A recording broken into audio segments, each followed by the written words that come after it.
You can't do this to us. These homes are worth millions. That's the first thing I hear as I'm walking up the courthouse steps. HOA President Karen's voice, shrill, desperate, and shaking, echoes across the stone walls. She's surrounded by half a dozen people from the Homeowners Association, faces pale, eyes wide. The court ruling is fresh in their hands, and they've just learned the truth. Every single one of the 98 houses they've built is sitting on my land. And I'm not selling a single square inch unless it's at my price, which they could never afford. This was the day I'd been waiting for. Months of quiet patience. Months of them smugly ignoring my warnings. And now?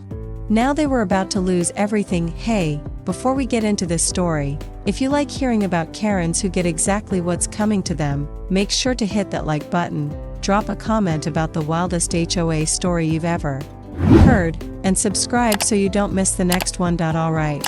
Let me take you back to the beginning. Because this didn't just start with a court date.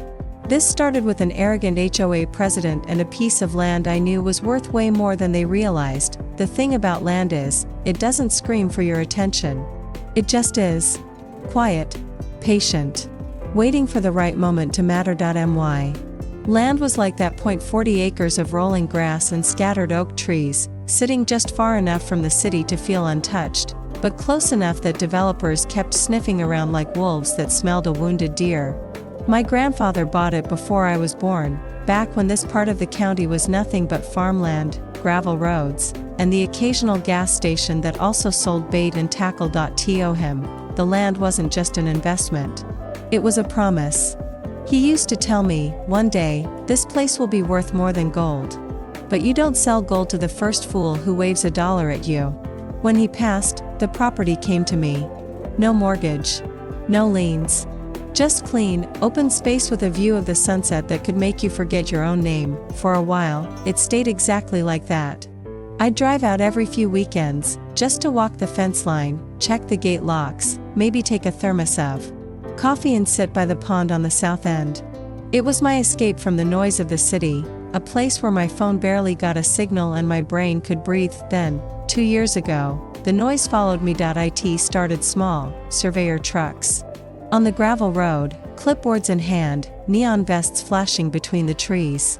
A few months later, the heavy machinery arrived. Roads were paved where there had only been dirt, drainage pipes went in, and like mushrooms after rain, a brand new subdivision sprouted up on the north border of my land, Oak Ridge. The houses were all the same, beige siding, white trim, postage stamp lawns, and 2-car garages that looked like they'd been copy-pasted from a magazine spread titled, Living the Suburban Dream. And with those houses came the HOA. I met her, Karen, the first time I went out after Oak Ridge was halfway built.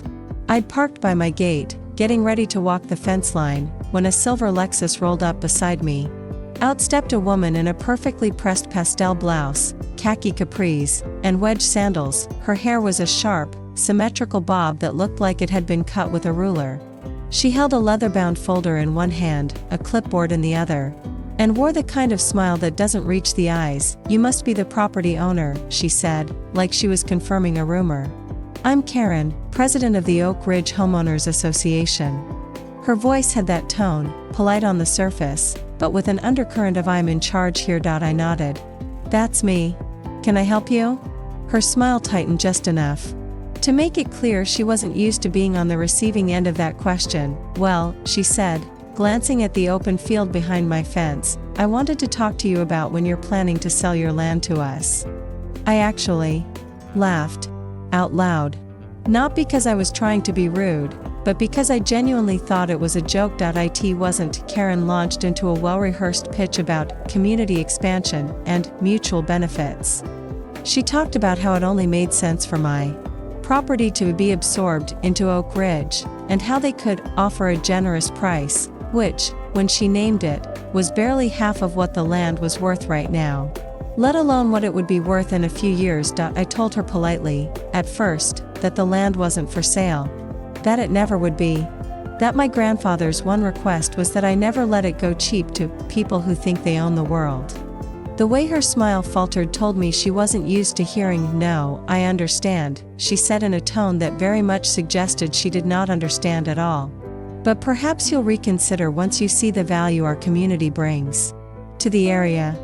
And with that, she handed me a glossy brochure like she was offering a wedding invitation, got back in her Lexus, and drove off without another word. I remember standing there, watching her taillights disappear, feeling a knot in my stomach.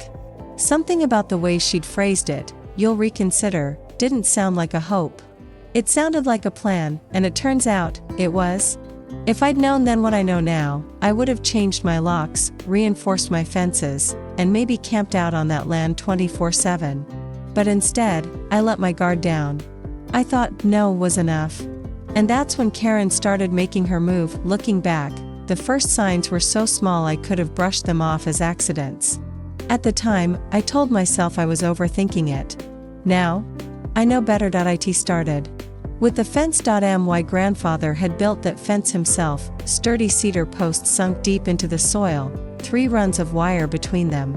It wasn't pretty, but it marked the boundary, plain as day. One weekend, I drove out to check the property and noticed one of the corner posts near Oak Ridge had shifted. At first, I figured maybe it had rotted or been knocked by a deer. But then I saw it, the whole post was leaning into my property, and the wire had been restapled, about 3 feet over the line. 3 feet doesn't sound like much, but in property terms? That's theft with a hammer and nails. I fixed it, didn't think much more about it. Until the next month, when I found fresh tire tracks across my north field, mower tracks. Someone had driven in and cut the grass in neat, even rows, right up to the pond. That's when I got the first letter. It was on thick, cream-colored paper with Oak Ridge Homeowners Association embossed at the top. Karen's signature was at the bottom, looping and dramatic like she was signing a treaty. The letter suggested we establish joint maintenance of the land to ensure community standards are met. Translation: let us treat your property like it's ours. I ignored it. Then came the landscapers. Twice I caught them unloading equipment on my driveway, heading into my field. When I confronted them, they shrugged and said, "HOA told us to." I could feel the knot in my stomach from our first meeting with Karen starting to tighten again, and then came the real gut punch point. One hot Saturday morning, I drove out with a cooler and some tools, planning to spend the day fixing a section of fence near the old oak grove. But before I even got halfway down the dirt road, I saw it: big yellow machines, orange safety vests, the metallic clank of steel hitting rock. They were building, not just putting up a fence or running a line. They were pouring concrete. I pulled my truck onto the shoulder so hard gravel sprayed. Jumped out. Walked right up to the site like I owned the place, because, newsflash, I did. The site manager, guy in a hard hat, sunglasses, clipboard, barely looked up from his phone. "Can I help you?" he asked, in that tone that says, "I hope you go away fast." "Yeah," I said, pointing to the fresh slab of wet concrete. "You're on my property." He smirked. "That's funny," he said. "HOA says this is theirs." "Got the permits?" "Right here." He fished out a crumpled document from his clipboard and waved it at me like it was a golden ticket. I didn't even need to read it. I could see from the parcel number at the top it wasn't mine. "Talk to the HOA," he said again, turning his back like I was a mosquito he could swat away. Oh, I talked to the HOA, all right. I drove straight to Oak Ridge's community office, which was basically a converted model home. Karen was there, sitting behind a desk like a queen on her throne, flipping through a binder. "Karen," I said, not bothering with pleasantries, "you've got construction crews on my land. Move them." She didn't even look up at first. Just kept flipping her binder. Then, with the fakest innocence I've ever seen, she said, "This is part of our community expansion. The county approved it. You can't stop progress." I leaned on her desk, forcing her to meet my eyes. "This is private property. I have the deed. You have nothing." She smiled. Like she knew something I didn't. "Not for long," she said, and that's when I realized she wasn't making a mistake. This wasn't confusion. This was a plan. She fully believed she could steamroll me into selling, or worse, just take it outright. That was the moment something in me shifted. The frustration was still there, but it started to harden into something colder. Calculated. If Karen wanted a war over this land, she'd get one. But not the kind she thought.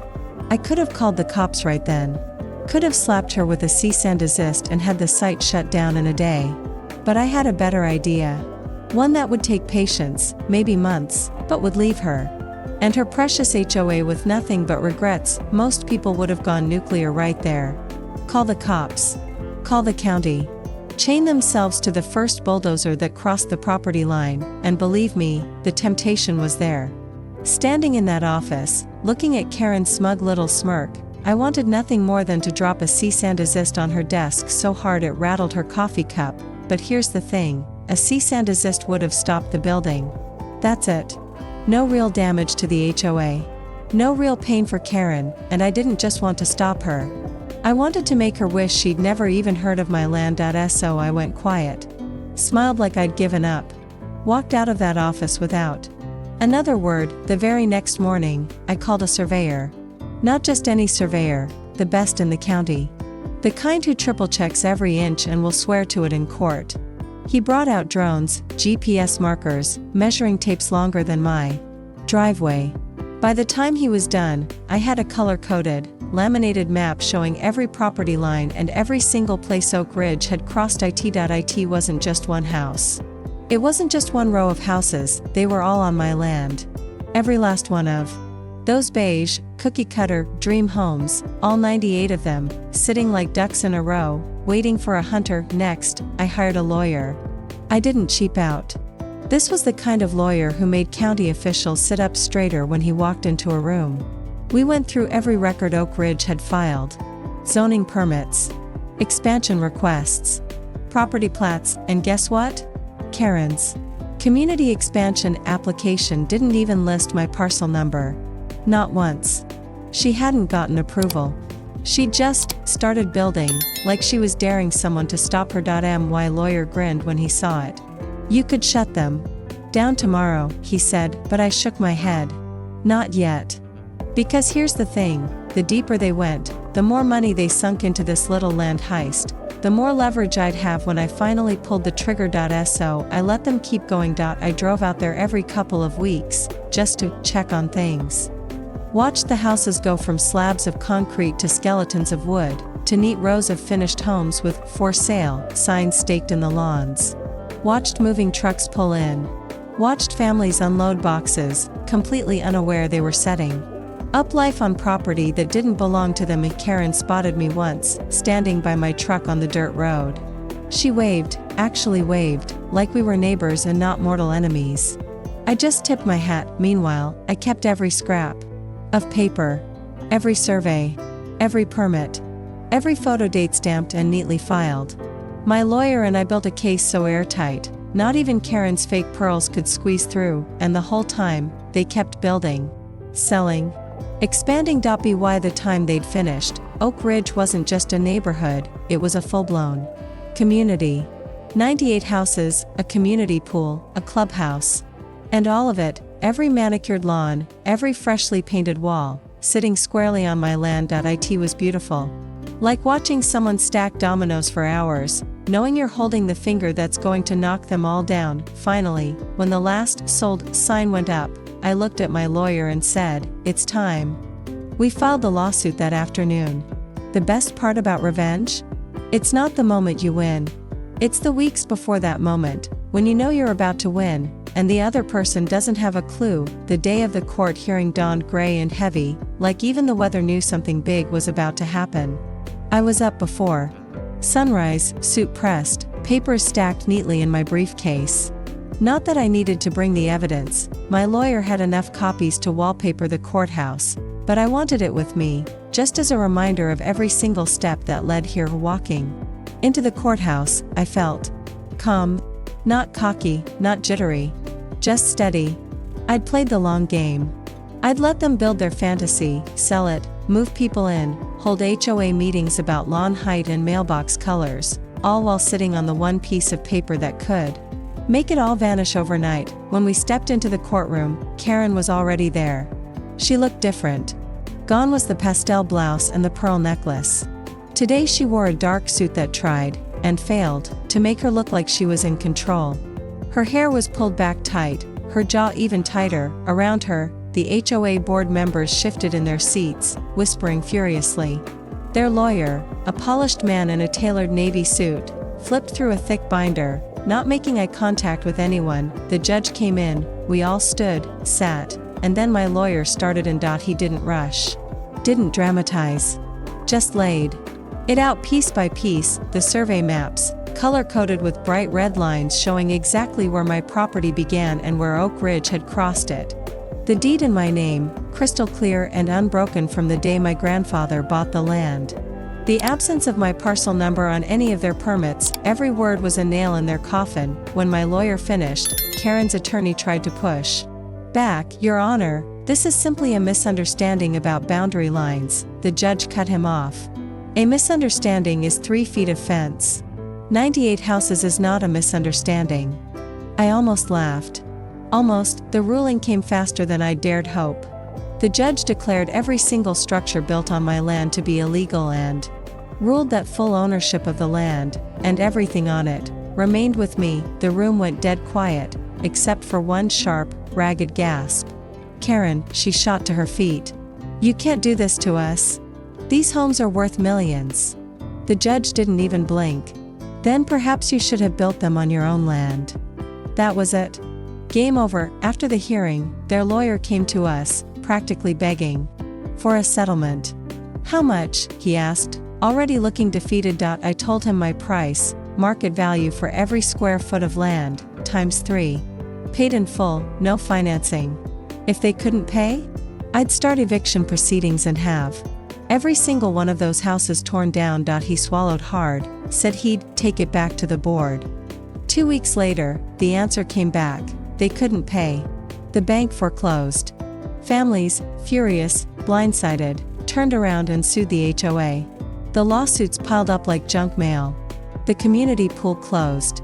The clubhouse was locked up. The HOA dissolved in a matter of months, and Karen? She vanished. Rumor had it she moved 2 states away, changed her hair, maybe even her name. As for me? I still own every inch of that land. I decided not to bulldoze the houses right away. Some of them are sitting empty, silent reminders of what happens when arrogance meets reality. I turned part of the property, the part untouched by the houses, into a public park. The rest? I keep exactly as it is, because sometimes, the best revenge isn't just winning, it's letting everyone see that you've won. My grandfather used to say, you don't have to swing first to win a fight, you just have to make sure you're the one still standing. I get it now. Patience isn't weakness. It's a weapon.